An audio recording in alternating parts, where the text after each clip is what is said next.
Hi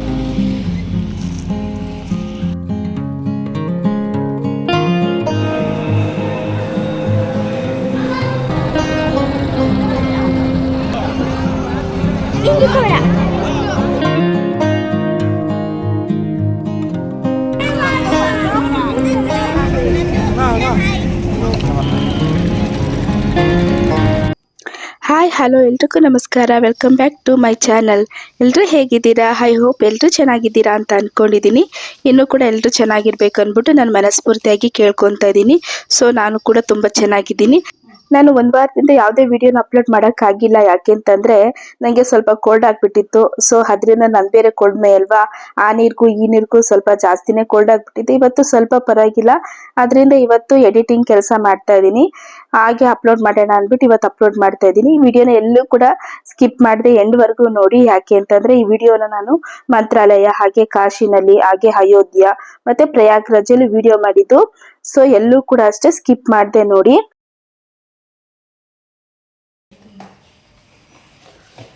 so ಏನಿದು luggage ಎಲ್ಲ ಅಂತ ನೋಡ್ತಾ ಇದ್ದೀರಾ. ಇವಾಗ ಪ್ರಯಾಗ್ ಹೋಗ್ತಾ ಇದ್ದೀವಿ, ಕುಂಭಮೇಳಕ್ಕೆ.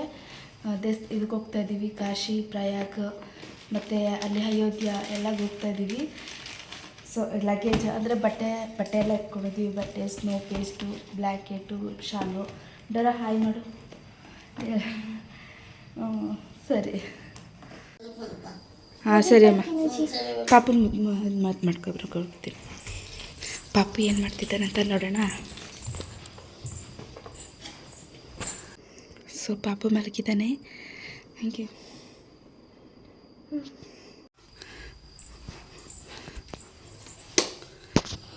ಸೊ ದೇವ್ರ ಪೂಜೆ ಎಲ್ಲ ಮಾಡಿಬಿಟ್ಟು ಇವಾಗ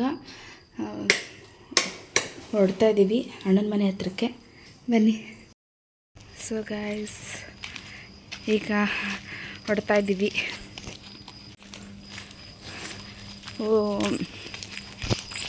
ಇವಾಗ ಎಷ್ಟು ಟೈಮ್? ಇವಾಗ 5 ಗಂಟೆಗೆ ನಾನು ನನ್ನ ಮಗಳು ಹೋಗ್ತಾ ಇದ್ದೀವಿ. ಕಾರ್ ಮೇಲೆ ಎಷ್ಟೊಂದು ಧೂಳು ಕೂತಿದೆ ಅಂತಂದರೆ, ಒಂದು ವಾರ ಆಗಿತ್ತಾ ಕಾರ್ ಎತ್ತಿ? 1 ತಿಂಗಳಾಯ್ತಾ ರೀ? ಎಷ್ಟಿದೆ ಧೂಳು. ಇವಾಗ ಇದನ್ನೆಲ್ಲ ಕ್ಲೀನ್ ಮಾಡಿಕೊಂಡು ನಾವು ಹೋಗೋಷ್ಟಕ್ಕೆ ಒಂದು 1/4 ಗಂಟೆ ಬೇಕು. ಕ್ಲೀನ್ ಮಾಡಿ ಚೆನ್ನಾಗಿ ಬಂದ್ವಿ. ನಮ್ಮ ಕೋಸಿನ ಮಲಗಿದ್ದಾಳೆ. ಡರ, ಚಿಂಟು ಹಾಯ್ ಮಾಡು. ನಂದು ಹಾಯ್ ಮಾಡಿ ಎಲ್ಲರಿಗೂ. ನಾವು ಬೇಗ ಬಂದಿದ್ದೀವಿ, ಇನ್ನು ಇದು ಯಾರು ರೆಡಿನೇ ಆಗಿಲ್ಲ. ಇನ್ನು 6 ಗಂಟೆಗೆ ಎಲ್ಲರೂ ಕೂಡ ರೆಡಿ ಆದರು. ಅಣ್ಣನ ಮನೆಯಿಂದ ಅಣ್ಣ ಅತ್ತಿಗೆ ಬರ್ತಿದ್ದಾರೆ, ನಮ್ಮ ಚಿಕ್ಕಣ್ಣ ಅತ್ತಿಗೆ ಮತ್ತು ಅವರಿಬ್ಬರು ಮಕ್ಕಳು ಬರ್ತಾ ಇದ್ದಾರೆ. ಹಾಗೆ ನಮ್ಮ ರಿಲೇಷನಿಂದ ಅವ್ರ ಹಸ್ಬೆಂಡ್ ಆ್ಯಂಡ್ ವೈಫ್ ಬರ್ತಿದ್ದಾರೆ. ನಮ್ಮ ಮನೆಯಿಂದ ಪೂಜೆ ಮತ್ತು ನಾನು ದೇವಸ್ಥಾನಕ್ಕೆ ಹೋಗ್ತಾ ಇದ್ದೀವಿ. ಸೊ ಅಣ್ಣನ ಮಕ್ಕಳು ಬರ್ತಾ ಇಲ್ಲ, ಎಕ್ಸಾಮ್ ನಡೀತಿದೆಯಲ್ಲ. ಸೊ ಅವರು ರಜಾ ಕೊಡಲ್ಲ ಅಂತಂದರು. ಅದಕ್ಕೋಸ್ಕರ ಅಣ್ಣ ಅತ್ತಿಗೆ ಮಾತ್ರ ಬರ್ತಿರೋದು.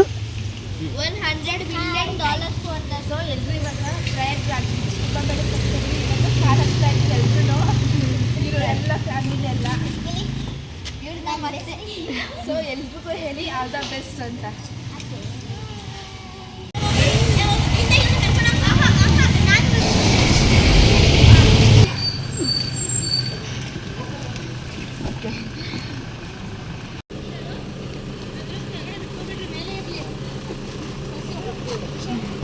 ನಾನಂತೂ ಕನಸಲ್ಲೂ ಕೂಡ ಕಾಶಿಗೆ ಹೋಗ್ತೀನಿ ಅಂತ ಅಂದ್ಕೊಂಡಿರಲಿಲ್ಲ.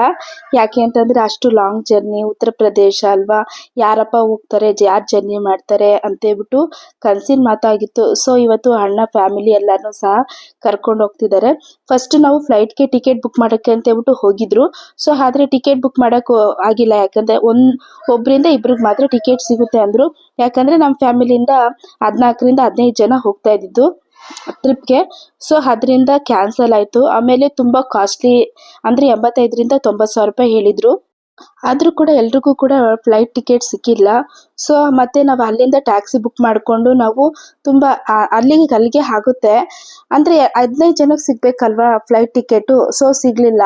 ಆನಂತರ ಇದು ಟ್ರೈನ್ ಬುಕ್ ಮಾಡೋಣ ಅಂತ ಹೇಳ್ಬಿಟ್ಟು ಹೋಗಿದ್ರು. ಅಲ್ಲೂ ಕೂಡ ಟಿಕೆಟ್ ಸಿಗಿಲ್ಲ, ಎಲ್ಲ ರಿಸರ್ವೇಷನ್ ಆಗಿಬಿಟ್ಟಿತ್ತು. ಇವಾಗ ಬೇರೆ ಕುಂಭಮೇಳ ನಡೀತಿದೆಯಲ್ವಾ ಪ್ರಯಾಗ್ರಾಜಲ್ಲಿ. ಸೊ ಅದರಿಂದ ಅಲ್ಲಿಗೆ ಬಂದಿರೋರು ಕಾಶಿಗೆ, ಅಯೋಧ್ಯೆಗೆ ಎಲ್ಲ ಬರ್ತಾರೆ. ಅದರಿಂದ ನಮಗೆ ಅಲ್ಲೂ ಕೂಡ ಟ್ರೈನ್ ಬುಕ್ಕಿಂಗ್ಗೆ ಸಿಗಲಿಲ್ಲ. ಸೊ ನಾವೇನು ಮಾಡಿದ್ವಿ, 2 2 ಕಾರ್ ತಗೊಂಡ್ರು. ಅಣ್ಣಂದು 2 ಕಾರ್ ಇದೆ. ಆ ಕಾರಲ್ಲಿ ಹೋದ್ವಿ. ಸೊ ತುಂಬಾ ಲಾಂಗ್ ಜರ್ನಿ, ಸೊಂಟ ಎಲ್ಲ ನೋವು ಬಂದ್ಬಿಡ್ತು. ಇಷ್ಟು ದೂರ ಲಾಂಗ್ ಜರ್ನಿ ಮಾಡ್ತಾ ಇರೋದು ಇದೇ ಫಸ್ಟ್ ಟೈಮು. ಅಂದರೆ ನಾನು ಸಾಮಾನ್ಯವಾಗಿ ಹೊರಗಡೆ ಎಲ್ಲೂ ಹೋಗೋದಿಲ್ಲ. ನಿಯರೆಸ್ಟ್ ಬ್ಯಾಂಗ್ಳೂರು ಮತ್ತು ಮೈಸೂರು ಅಷ್ಟು, ಅಂದರೆ ನಿಯರೆಸ್ಟ್ ಮಾತ್ರ ಹೋಗ್ತಾ ಇದ್ದಿದ್ದು. ಅಂದರೆ ಇವಾಗ ಏನಾಯಿತು ಅಂದರೆ ಉತ್ತರ ಪ್ರದೇಶಕ್ಕೆಲ್ಲ ನಾವು ಕಾರಲ್ಲಿ ಹೋಗ್ತೀವಿ ಅಂದರೆ ಸೊಂಟ ನೋವು ಬಂದ್ಬಿಡುತ್ತೆ. ಯಾಕಂದರೆ ನಮ್ಗೆ ಅಭ್ಯಾಸ ಇದ್ದರೆ ಪರವಾಗಿಲ್ಲ, ಅಭ್ಯಾಸ ಇರಲ್ವಲ್ಲ. ಆಮೇಲೆ ಇನ್ನೊಂದು ಏನು ಅಂತಂದರೆ ನಮ್ಮ ಪಾಪುನ ಕರ್ಕೊಂಡ್ ಬಂದಿದ್ದಿದ್ರೆ ಮಗುನ ಇಟ್ಕೊಂಡು ಸುಧಾರಿಸೋದೇ ಆಗೋಗ್ತಿತ್ತು. ಸೊ ಅದರಿಂದ ವಾಣಿಗೆ ಬೇರೆ ಪ್ರಿಪ್ರೇಟಿ ನಡೀತಿತ್ತಲ್ವಾ, ಅದರಿಂದ ಪಾಪುನ ಮನೇಲೇ ಬಿಟ್ಬಿಟ್ಟು ಬಂದೆ.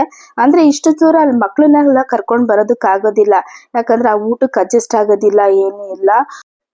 ಆಮೇಲೆ ನಿಜವಾಗ್ಲೂ ನನಗೆ ದಾರಿನಲ್ಲಿ ನಡೆದಿದ್ದು ನೋಡಿದ್ರೆ ಮನೆಗೆ ವಾಪಸ್ ಹೋಗೋಣ ಅನಿಸ್ತು.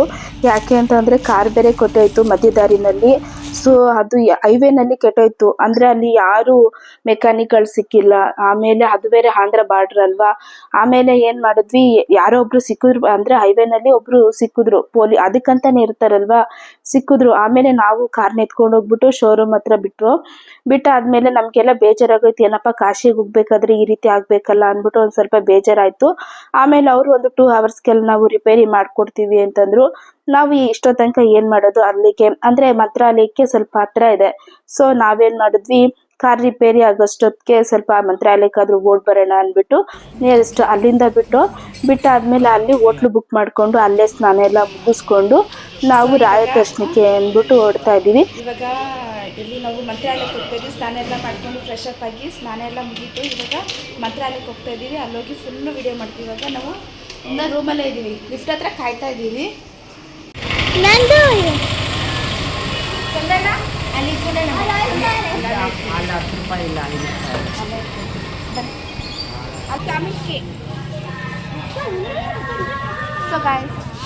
ಸೊ ಈ ವಿಡಿಯೋ ಬಂದ್ಬಿಟ್ಟು ಮಂಗಳವಾರದ್ದು ಬೆಳಿಗ್ಗೆ ವ್ಲಾಗ್ ಆಗಿರುತ್ತೆ. ಸೊ ಸ್ನಾನ ಎಲ್ಲ ಮುಗಿಸಿ ನಾವು ಹೊರಡ್ತಾ ಇದ್ವಲ್ಲ, ಆವಾಗ ಒಂದು 2-3 ಜನ ಅಡ್ಡ ಹಾಕೊಂಡ್ಬಿಟ್ರು ಬೊಟ್ಟಿಡೋದಕ್ಕೆ. ಸೊ ನಾನಿಡ್ತೀನಿ ಬೊಟ್ಟು ಅಂದ್ಬಿಟ್ಟು. ಸೊ ಅಲ್ಲೇ 5-10 ನಿಮಿಷ ಟೈಮ್ ಆಗೋಯ್ತು. ಶೋರೂಮಲ್ಲಿ ಕಾರ್ನ ಇನ್ನೊಂದು 2 ಅವರ್ ಆಗುತ್ತೆ ಕೊಡೋಕ್ಕೆ ಅಂತ ಹೇಳಿದ್ರಲ್ವಾ. ಸೊ ನಾವು ಒಂದು ಕಾರಲ್ಲಿ ಬಂದ್ಬಿಟ್ವಿ. ಇನ್ನೊಂದು ಕಾರಲ್ಲಿ ಮತ್ತೆ ನಮ್ಮ ಅಣ್ಣ ಇದ್ರಲ್ಲ ಡ್ರೈವರ್ಸ್ಗಳೆಲ್ಲ ಇನ್ನೊಂದು ಕಾರ್ ಬುಕ್ ಮಾಡ್ಕೊಂಡು ಬಂದರು.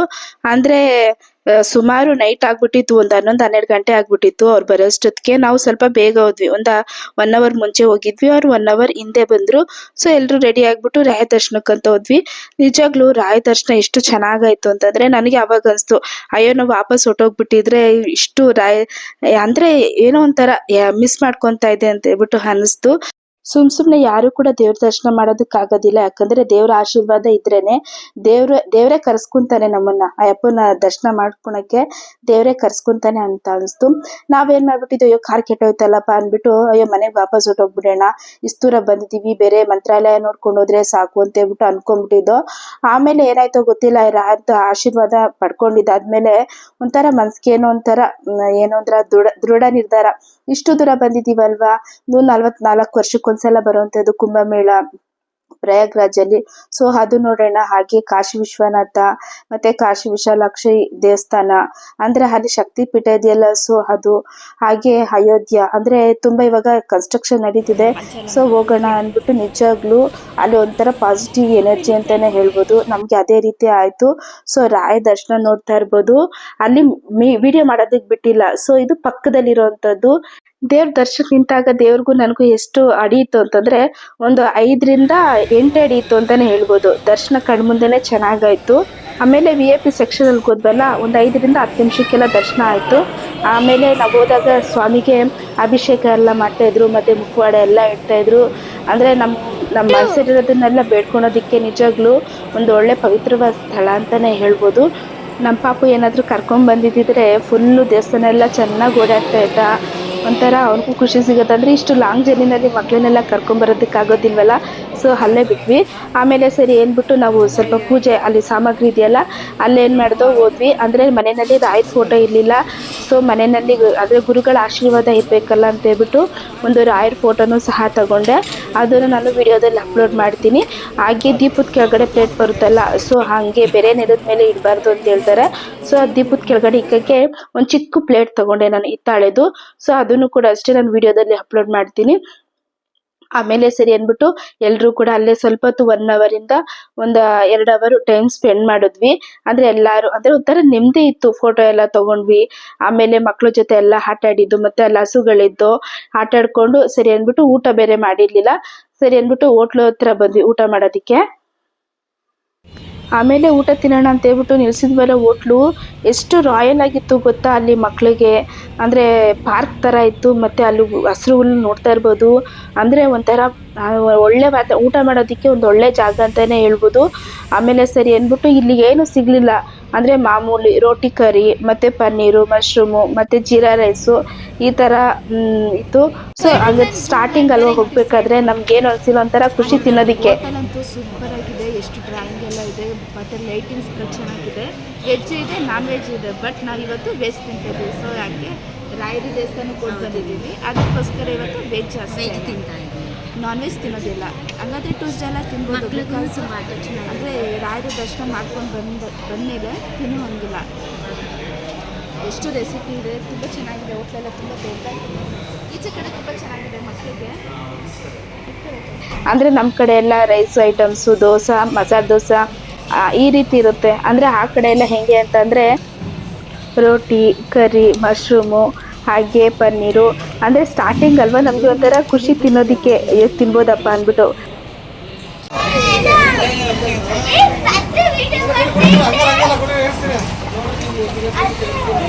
ಚೆನ್ನಾಗಿ ಎಲ್ಲರ್ಕಿನ್ನ ಫಸ್ಟೇ ಬಂದ್ಬಿಟ್ಟು ಚೆನ್ನಾಗಿ ಟೀ ಎಲ್ಲ ಕುಡಿದ್ಬಿಟ್ಟು ಅಮ್ಮ ತಾಯಿ ಮಾಡ್ತಾ ಇದ್ದೀರಾ. ದುಡ್ಡೆಲ್ಲ ಕಲೆಕ್ಷನ್ ಚೆನ್ನಾಗಿ ಮಾಡಿದ್ದೀರಾ ಬಿಟ್ಟು ಅಮ್ಮ.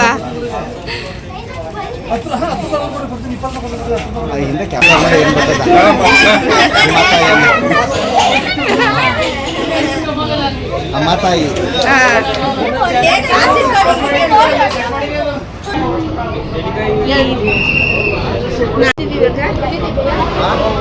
ಹೈದರಾಬಾದ್ ಅವಾಗಿಂದ ಹೈದರಾಬಾದ್ ಅಂತ. ಅವಾಗಿಂದ ಹೈದರಾಬಾದ್ ನಾಗ್ಪುರ್ ರೋಡ್ ಹೈದರಾಬಾದ್ ನಾಗ್ಪುರ್ ರೋಡ್.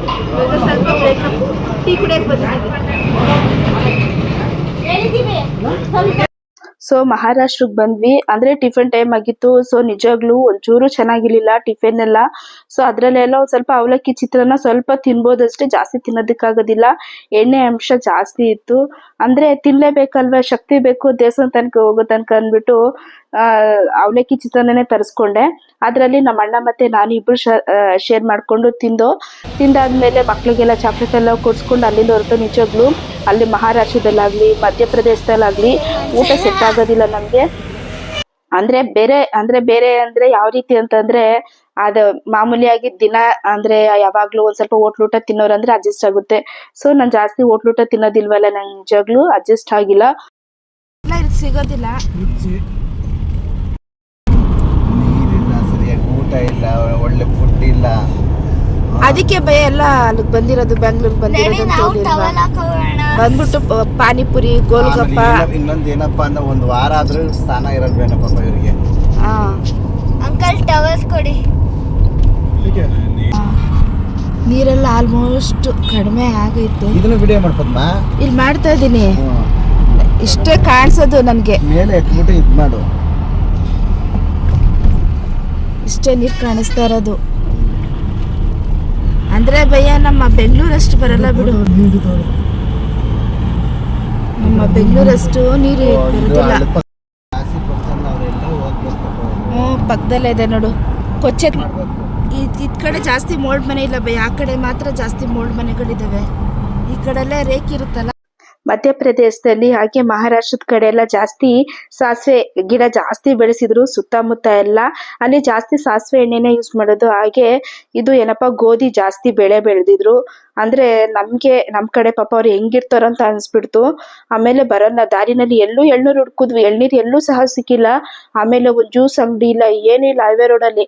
ಆಮೇಲೆ ಕಬ್ಬಿನ ಜ್ಯೂಸ್ ಸಿಕ್ತು. ಕಬ್ಬಿನ ಜ್ಯೂಸ್ ಕುಡ್ಕೊಂಡು ಸ್ವಲ್ಪ ಹೊತ್ತು ಅಲ್ಲೇ ಒಂದು ಅರ್ಧ ಗಂಟೆ ಓಡಾಡ್ಕೊಂಡು ಮತ್ತೆ ಅಲ್ಲಿಂದ ಹೊರಟು. ಇಲ್ಲಿ ಜಾಸ್ತಿ ಬೆಳೆಯುವಂತ ಬೆಳೆ ಬಂದ್ರೆ ಸಾಸಿವೆ ಮತ್ತೆ ಗೋಧಿ ಎರಡನ್ನೂ ಸಹ ಜಾಸ್ತಿ ಬೆಳಿತಾರೆ. ಗಂಗಾ ನದಿ ನೋಡಿ ಸಖತ್ತಾಗೈತೆ. ನೀರಂತೂ ಕೋಲ್ಡ್ ಆಗೈತೆ. ಮಂಜು ಬೇರೆ ಚೆನ್ನಾಗಿ ಬಿದ್ದಿದೆ. ಮುಳುಗಿದ್ರೆ ಐಸಾಗಿ ಹೋಗ್ತೀವಿ. ಸೊ ಎಲ್ರೂ ಕೂಡ ಕಾಶಿಗೆ ರೀಚ್ ಆದ್ವಿ.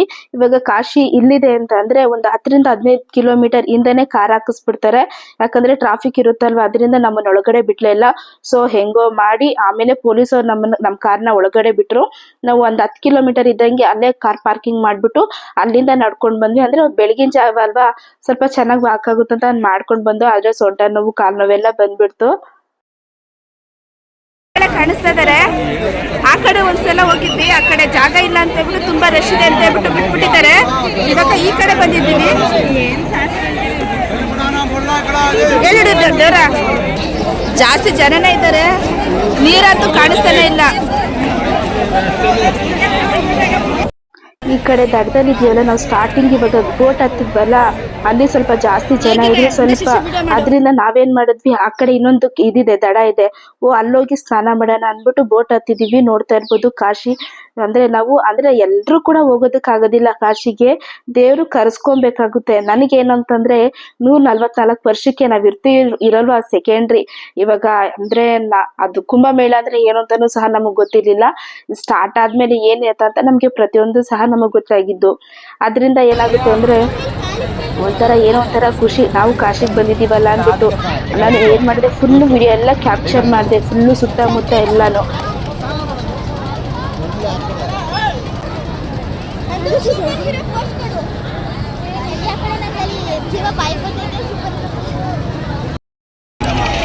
ನಾನಂತೂ ಇಷ್ಟೊಂದು ಜನ ಇರ್ತಾರೆ ಅನ್ಕೊಂತಾ ಇರಲಿಲ್ಲ. ಸೊ ಏನೋ ಮೀಡಿಯಂ ಆಗಿರ್ತಾರೆ ಜನ ಅನ್ಕೊಂಡಿದ್ದೆ. ಇಲ್ಲಿ ಜಾಸ್ತಿ ಜನ ಇರೋದ್ರಿಂದ ತುಂಬಾನೇ ಕಷ್ಟ ಆಯ್ತು, ಜರ್ನಿನೂ ತುಂಬಾ ಕಷ್ಟ ಆಯ್ತು. ಹಾಗೆ ಇಲ್ಲಿ ಕ್ಲೌಡು ಅಷ್ಟೇ ತುಂಬಾನೇ ರಶ್ ಇದೆ. ಬೆಳಗ್ಗೆಯಿಂದ ಕಾಫಿ ಟೀನು ಸಹ ಕುಡ್ದಿಲ್ಲ, ರಶ್ ಇರುತ್ತೆ. ಬೇಗ ದರ್ಶನ ಮಾಡೋಣ ಅಂತ ಬಂದು, ಆದರೆ ಜಾಸ್ತಿ ಜನ ಇರೋದ್ರಿಂದ ಹೋಟೆಲ್ ಕುತ್ಕೊಂಡಿದ್ದೀವಿ. ಆದರೆ ಮುಖಗಳು ಸರಿಯಾಗಿ ಕಾಣಿಸ್ತಾ ಇಲ್ಲ.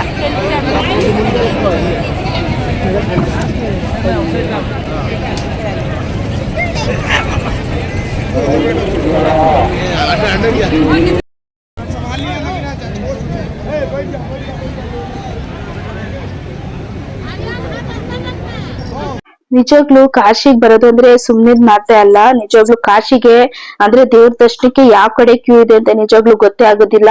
4 ಕಡೆಯಿಂದ ಇದೆ, 4 ಗೇಟ್ ಅಂತಿದೆ. ಸೊ ಹೆಂಗ್ ಹೋಗ್ಬೇಕಂತಾನೆ ಗೊತ್ತಾಗೋದಿಲ್ಲ. ಹೊಸಬ್ರು ಅಂದ್ರೆ ಫ್ಯಾಮಿಲಿ ತರ ಬಂದ್ರೆ ಹೆಂಗೋ ಸರಿ ಹೋಗುತ್ತೆ. ನಾವು ಒಬ್ಬರೇ ಇಬ್ರೇ ಬರ್ತೀವಿ ಅಂದ್ರೆ ನಿಜವಾಗ್ಲೂ ದರ್ಶನ ಆಗೋದ್ ಕಷ್ಟ. ಅಂದ್ರೆ 2 ದಿವಸದಿಂದ ಪಾಪ ಅಲ್ಲೇ ಇದ್ದಾರೆ, ಅಂದ್ರೆ ಅವ್ರಿಗೆ ದರ್ಶನನೇ ಆಗಿಲ್ಲ ಕಾಶಿನಲ್ಲಿ. ಆಮೇಲೆ ಇಲ್ಲಿ ಯಾವ ರೀತಿ ಅಂತಂದ್ರೆ ಮಾಮೂಲಿ ದಾರಿ ತರ ಇಲ್ಲ, ಅಂದ್ರೆ ನಮ್ ಕಡೆ ಎಲ್ಲ ರೋಡ್ ಎಲ್ಲ ಇರುತ್ತೆ. ಸೊ ಇಲ್ಲಿ ರೋಡ್ ಅನ್ನೋದೇ ಇಲ್ಲ, ಫುಲ್ಲು ಗಲ್ಲಿ ಗಲ್ಲಿ ತರ. ಅಂದ್ರೆ ಸ್ವಲ್ಪ ಒಂದು 3 ರಿಂದ 4 ಅಡಿ ಅಷ್ಟೇ ರೋಡ್ ಇರೋದು, ದಾರಿ ಗಲ್ಲಿ ಅಂತಾನೆ ಹೇಳ್ಬೋದು. ಅಂದ್ರೆ ಒಂದು ಗಲ್ಲಿನಲ್ಲಿ ಇಬ್ರು ಹೋಗ್ಬೋದು ಅಷ್ಟೇ ಜಾಗ ಇರೋದು. ಸೊ ಅಲ್ಲಲ್ಲಿ ಗಲೀಜೆಲ್ಲ ಆಗ್ಬಿಟ್ಟಿದೆ, ಮತ್ತೆ ಡ್ರೈನೇಜ್ ನೀರೆಲ್ಲ ಹರಿಯುತ್ತೆ. ಮತ್ತೆ ಅಲ್ಲಿ ಮನೆಗಳೆಲ್ಲ ಹೆಂಗಿದೆ ಅಂದ್ರೆ ಒಂಥರ ಪಾಳ್ ಬಿದ್ದಿರೋ ಮನೆಗಳಿದೆ. ಸೊ ಅದ್ರಲ್ಲಿ ವಾಸ ಇದ್ದಾರ ಇಲ್ವ ಅಂತಾನೆ ನಿಜವಾಗ್ಲೂ ಗೊತ್ತಾಗೋದಿಲ್ಲ. ಆಮೇಲೆ ಫುಲ್ ಬಿದ್ದೋಗಂಗೆ ಇದೆ ಬಿಲ್ಡಿಂಗ್ ಎಲ್ಲ. ಸೊ ಆ ರೀತಿ ಇದೆ. ಆಮೇಲೆ ಇನ್ನೊಂದ್ ಏನು ಅಂತಂದ್ರೆ ಅಲ್ಲಿ ಜನ ಹೆಂಗ್ ಬೇಕಾದ್ರೂ ಅಂದ್ರೆ ನಿಂತಲ್ಲೇ ಇರ್ತಾರೆ ಜನ, ಅಷ್ಟು ರಶ್ ಇದೆ. ಫ್ರೆಂಡ್ಸ್ ಇಲ್ಲೇ